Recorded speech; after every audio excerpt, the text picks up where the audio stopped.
বর্তমান যে বাজেট বরাদ্দ সেখান থেকে 6 থেকে 8 গুণ বাজেট বরাদ্দ বৃদ্ধি করা হবে এবং প্রতি জেলায় জেলায় একটি বিশেষায়িত হাসপাতাল তৈরি হবে, যার মাধ্যমে প্রত্যন্ত এলাকার মানুষজন চিকিৎসার জন্য আর ঢাকা অথবা বিদেশে যাওয়া লাগবে না।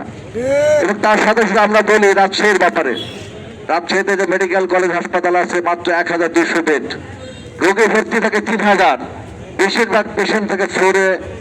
তাই এই অবস্থা দূর করার জন্য আমরা দাবি করেছি, অলরেডি কর্তৃপক্ষদের সাথে আমাদের ফলপ্রসূ আলোচনা হয়েছে যে রাজশাহী মেডিকেলের বেড সংখ্যা বৃদ্ধি করে 3000 করা হবে, যাতে কোনো পেশেন্টকেই হাসপাতালের ফ্লোরে থাকতে না হয়।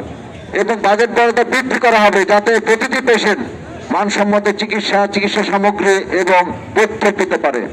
আমরা আরো বলেছি রাজশাহীতে যে শিশু হাসপাতাল তৈরি হয়েছে, বিল্ডিং হয়েছে, কিন্তু চালু হয় নাই, কারণ লোকবল নিয়োগ দেওয়া হয় নাই। আমরা বলেছি প্রয়োজনে বাংলাদেশ জামায়াত ইসলামের যে চিকিৎসকরা আছেন তারা বিনা টাকায় সেখানে সার্ভিস দেবেন, দুটো আমরা হাসপাতাল চালু করতে চাই।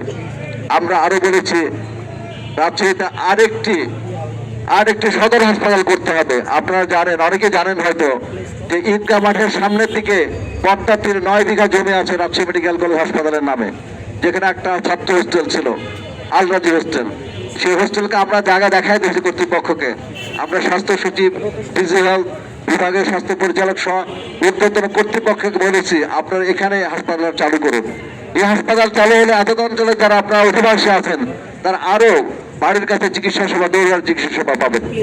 আমরা আরো বলেছি রাজশাহীতে জটিল কঠিন রোগের জন্য ক্যান্সার চিকিৎসা, হার্টের অপারেশন, কিডনির অপারেশন, কিডনি ট্রান্সপ্লান্টেশন, লিভারের অপারেশনের কোনো ব্যবস্থা নাই। আমরা এই ব্যবস্থাগুলো চালু করতে চাই যেন রাজশাহীর জনগণকে চিকিৎসার জন্য যেন বাইরে যেতে না হয়। আমরা আরো বলেছি রাজশাহীতে যে মেডিকেল বিশ্ববিদ্যালয় নির্মাণ আছে এটাকে দ্রুত চালু করতে হবে, দ্রুত কাজ শেষ করতে হবে, যাতে বিশেষজ্ঞ চিকিৎসক তৈরি হতে পারে এবং 1200 বেডের হাসপাতাল এখানে চালু হবে ইনশাআল্লাহ। এই জাতীয় কাজগুলো যদি এখানে চালু হয়ে যায় তাহলে রাজশাহী তথা এলাকা অঞ্চলে মানুষের চিকিৎসা সেবার মান অনেক উন্নয়ন হবে। তার সাথে সাথে এটাও আমরা দাবি করি যে বেসরকারি পর্যায়ে যে সমস্ত চিকিৎসা সেবা আছে, বেসরকারি ক্লিনিক হাসপাতাল আছে, ডায়াগনস্টিক সেন্টার আছে, তারও চিকিৎসা সেবার ব্যয় এবং চিকিৎসা সেবা মূল্য আরো যৌক্তিক পর্যায়ে নামিয়ে নিয়ে আসতে হবে ইনশাআল্লাহ। এই কাজ আমরা করবো ইনশাআল্লাহ। আমরা আরো বলেছি রাজশাহীতে একটা শিক্ষা নগরী, কিন্তু এটা একটা বেকারের নগরী।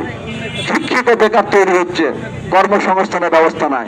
এই জন্য আমরা বলেছি রাজশাহী তথা এত অঞ্চল একটা ইপিজেড প্রতিষ্ঠিত করতে হবে। বাংলাদেশে শতাধিক ইপিজেড আছে, কিন্তু এই অঞ্চলে কোনো ইপিজেড নাই। একটা এক্সপোর্ট প্রোডাকশন জোন যেন আমরা করতে পারি, এখানে অনেক কলকারখানা স্থাপিত হবে এবং দেশি বিদেশে বিনিয়োগ আসবে, উৎপাদন হবে এবং কর্মসংস্থান সৃষ্টি হবে।